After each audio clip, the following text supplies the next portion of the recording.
hektarët e djegur kanë kaluar shifrën 200.000.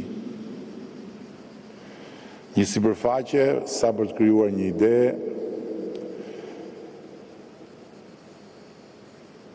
më e madhe se sa Bashkia e Tiranës. Kolegët tuaj francezë dhe spanjoll janë në një front ferri prej ditësh. Jam i bindur që i keni parë të nxirr nga bloza të shtrirë për tokë buzrrugës me kokat e mbështetura mbi helmeta në pamje të paimagjinueshme të sakrificës njerëzore në shërbim të jetës dhe të natyrës. Dhe po ashtu unë jam i bindur që askush nga ju që i jeni përkushtuar këtij profesioni nuk i shikon ata si të huaj dhe nuk i sheh ato lajme si lajme nga bota. Sepse ajo është pamja e një lufte të përbashkët, në një klimë të përbashkët, gjatë sezonit të një vere të përbashkët. Dhe kur sheh qindra mijëra njerëz që ikin të lemerisur me çfarë ju gjendet mundësia të marrin e përduar, është njësoj sikur të shohësh njerëzit tanë për shkak se rreziku dhe sfida është e njëjtë. Prandaj unë dua që edhe me lejen tuaj nga kjo sallë t'ju përcjell një shprehje të solidariteti të gjithë kolegëve tuaj në Francë dhe në Spanjë.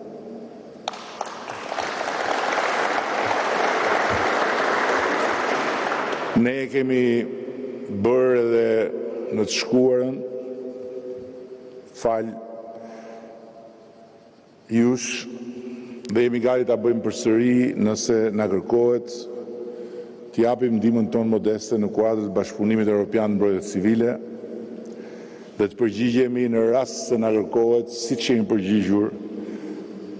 edhe vjet, edhe par vjet, edhe më parë kur fqinjët tanë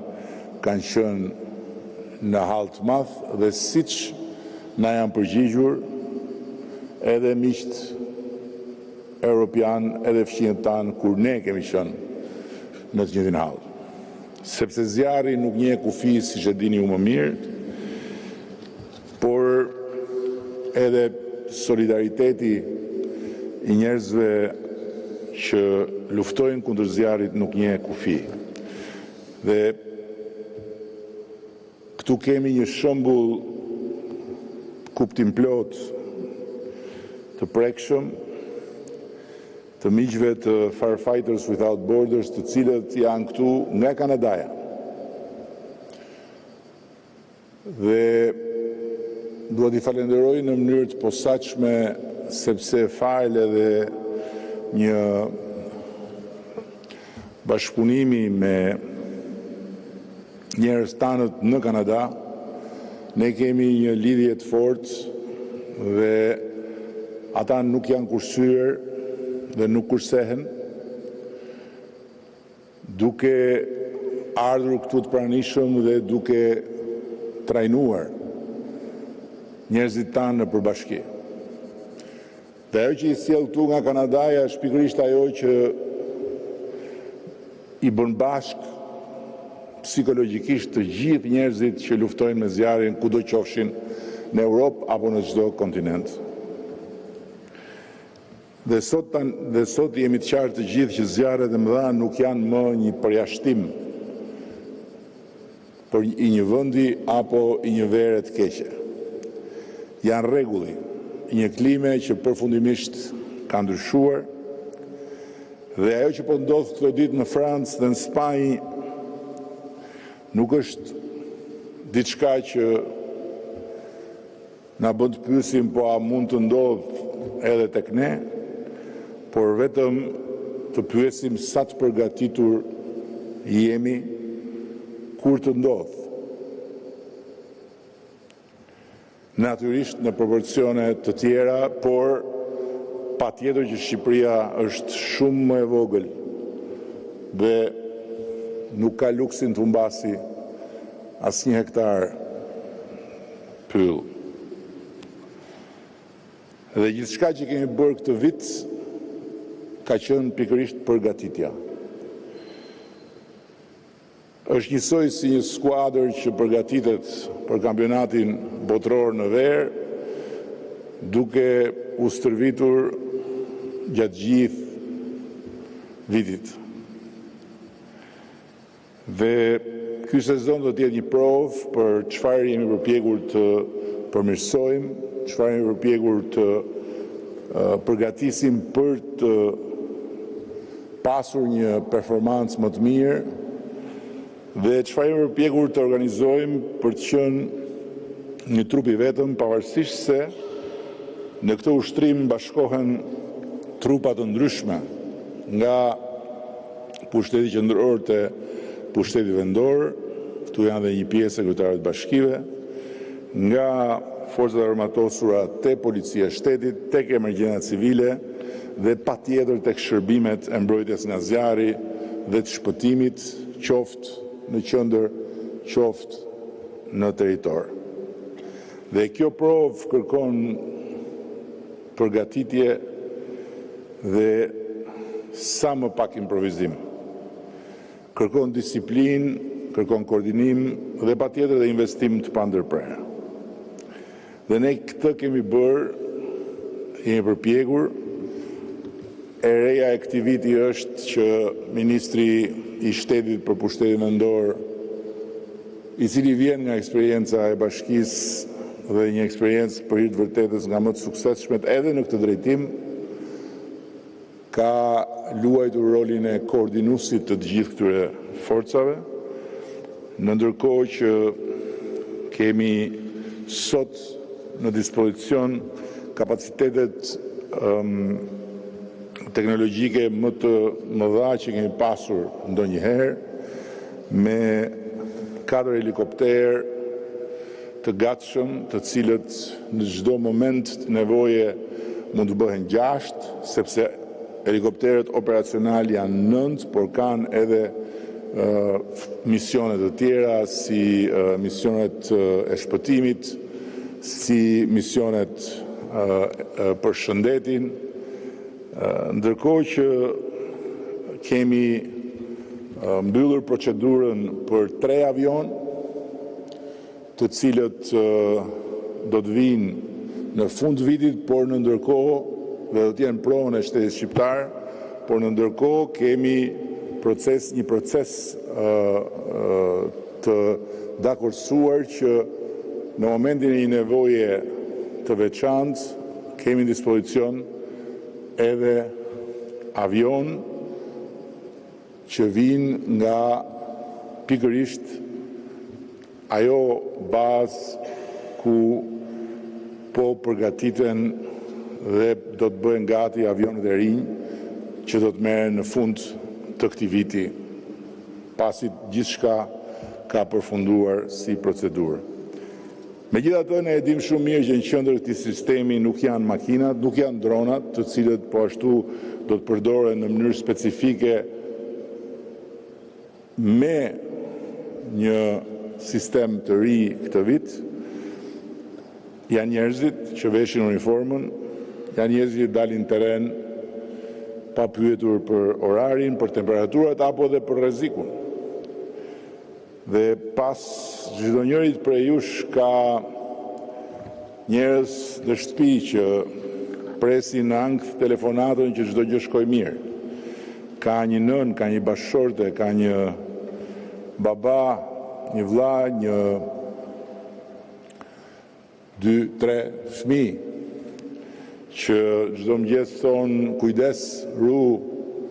dhe pastaj në çdo moment kur dinë se ju jeni në mes zjarrit, mezi presin të marrin vesh që çdo gjë shkoj mirë. Dhe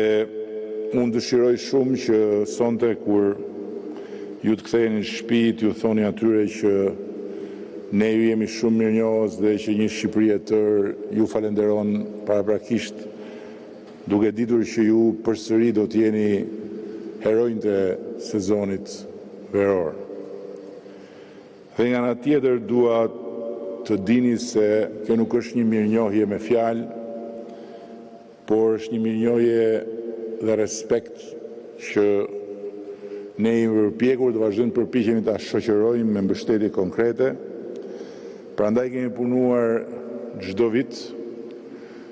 si edhe këtë vit, kur edhe kapaciteti i zjarrfikseve është rritur dhe do vazhdoj të rritet, për të investuar në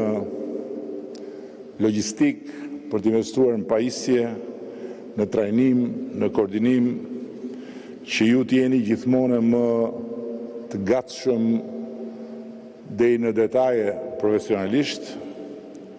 dhe prandaj do vazhdojmë të investojmë në modernizimin e shërbimit, të mbrojtjes nga zjarri dhe të shpëtimit, për kushte më të mira, për forcimin e bashkëpunimit me partnerët dhe sigurisht edhe për pagën tuaj. Këtë herë unë i kam propozuar qeverisë që të gjitha forcave që i përkasin Ministrisë Mbrojtjes dhe të përfshihen në këtë proces të shpërblehen me një herë, jo në fund, me një pagë ekstra, dhe në ndërkohë ju bëj thirrje bashkive që të bëjnë gjithë gjë për trupat e tyre në territor dhe ta bëjnë këtë me një herë,